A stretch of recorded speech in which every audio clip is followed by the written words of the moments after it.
Welcome to Aaron Mahnke's Cabinet of Curiosities, a production of iHeartRadio and Grim and Mild. Our world is full of the unexplainable.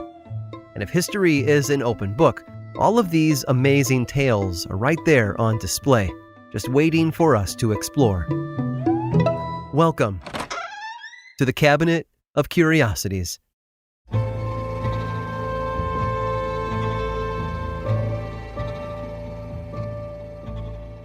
Giuseppe was a fisherman, and when he came to the United States just before 1900, he wasn't dreaming of anything else, except maybe some children to inherit his work ethic, his courage, and what he knew about the world.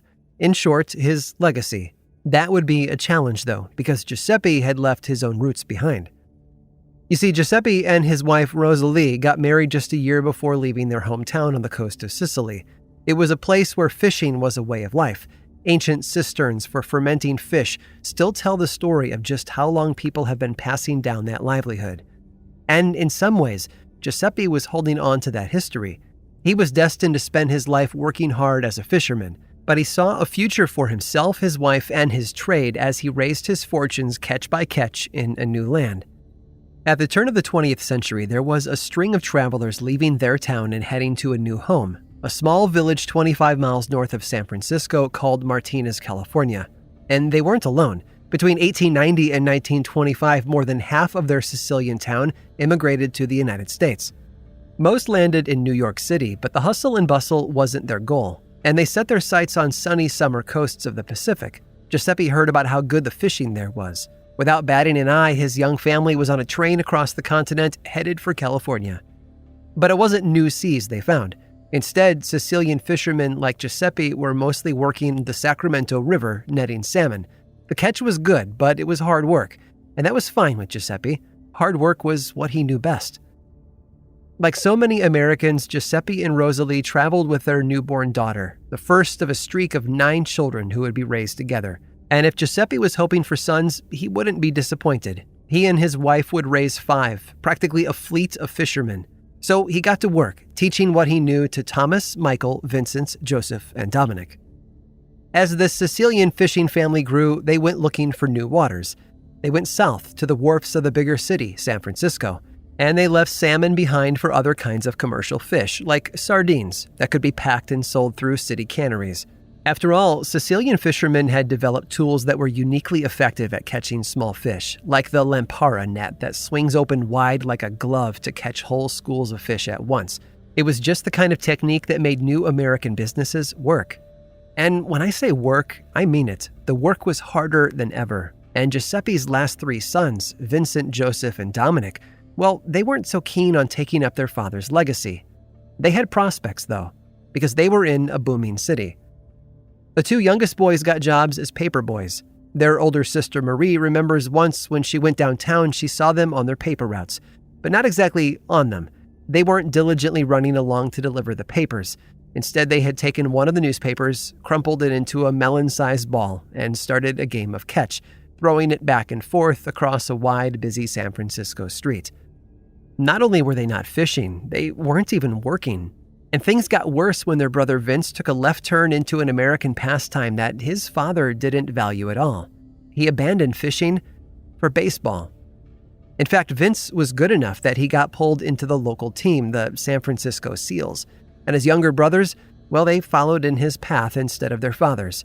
But Vince didn't last all that long. He was more of a charmer than a slugger.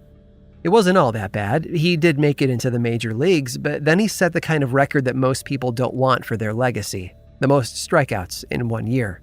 Fortunately for Vince, many more players would go on to break that record in the coming years. But Giuseppe could only shake his head when his son couldn't even succeed at the game he chose over the trade he rejected. Things didn't go that way for Dominic, though. With his round glasses and short stature, he became known as the Little Professor. And he found his success in a college town, Boston.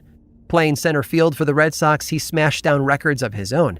In 1949, he had a hitting streak of 34 games. Today, in 2020, that record remains unbroken. And it wasn't the only sports legacy that Dominic left in Boston, because he turned his stardom into a major haul when he helped found a New England team for a different sport, the Boston Patriots. Vince and Dominic succeeded, and along the way they played their part in building new American pastimes that could be shared by American families and passed down from one generation to another. They offered their fellow Americans a different kind of catch from their father's sardines. But in their father's eyes, both were overshadowed by their middle brother, Joseph. Because what he had achieved in baseball outshone them all. In fact, he outshone everyone, not just in their family, but in the history of the sport. Joseph even broke his little brother's record with his own unequaled hitting streak, going 56 games in 1941. Joseph's success put his parents in comfort for the rest of their lives, and it put the Sicilian family name in the history books, to be passed down from one generation of baseball fans to the next. And Joe's family name? DiMaggio.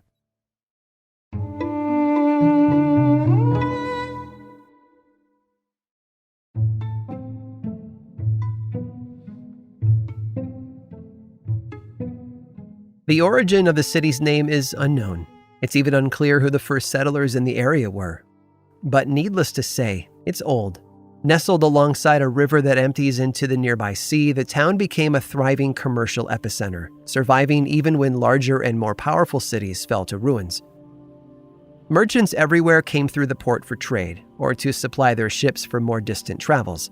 The fertile surrounding lands and markets brought in ships and travelers from all over the world. With so much to offer, it became one of the most powerful maritime republics of its day.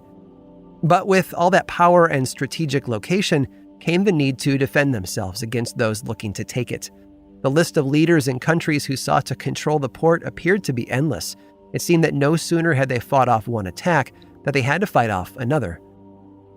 Now, it may have been that they had fierce soldiers, or that they had aligned with another nearby and very powerful city.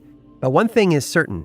They had a formidable fleet and widely used naval rams, an underwater extension of a ship's bow resembling a beak covered with metal. As you might imagine, these rams were quite effective at punching holes in enemy ships. Aside from the threat from invaders looking to take their land, the port also faced another enemy: pirates. Over time, the pirates from a particular country became so prolific that already sizable fleet they had to be expanded. And with the growing number of men brought in for the ships, the city grew as well. Eventually, the fleet had grown to the point where they offered their services to their neighbors. On one occasion, they helped defeat a large navy. On another, they came to the aid of a great nobleman, conquering a fleet of pirates. The gold they earned for those services had been enormous, and the city used it to fund elaborate construction projects. One of those buildings was a church.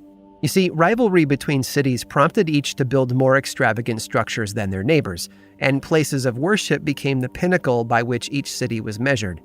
Construction of an elaborate cathedral began just outside the city walls as a demonstration that they were not afraid of any future attacks.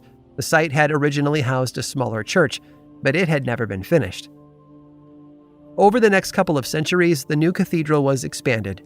Restorations began after a fire sometime later, but through all of this, the cathedral lacked one thing: a bell tower. The trouble was, they couldn't afford it, because while the city still flourished, the money from that long-ago pirate battle had been spent. Funding came from a different source. A wealthy widow gave money toward the project, and in typical competitive fashion, plans for the tallest bell tower in existence began. But as construction started, there were already problems. Despite the best architects, the tower was far from perfect. The city had other issues to deal with, too. A century of battles delayed finishing the tower, and then there was also the matter of the city's shoreline, which had moved farther away due to silt deposits. But the builders were persistent and finally completed the project, albeit 200 years later. The tower, made of white marble, stands 185 feet tall. Inside are 8 stories and 7 bells, one for each note on the musical scale. But the tower isn't the only breathtaking feature of the city. There are over 20 other historic structures, including bridges, churches, and yes, more towers, all funded from those earlier maritime battles. There's a square where knights were once headquartered, and the city became a hub for education, too. In fact, Galileo was once a professor of mathematics at the local university, one of the oldest around. But to this day, it's the main cathedral and bell tower that this Tuscan city is known for. The city of Pisa. Oh, and one more thing. There are actually 3 bell towers in Pisa, not 1. And the other two have something extraordinary in common with their more famous sibling. Both of them also lean. I hope you've enjoyed today's guided tour of the Cabinet of Curiosities. Subscribe for free on Apple Podcasts or learn more about the show by visiting curiositiespodcast.com. This show was created by me, Aaron Mahnke, in partnership with How Stuff Works. I make another award-winning show called Lore, which is a podcast, book series, and television show, and you can learn all about it over at theworldoflore.com. And until next time, stay curious.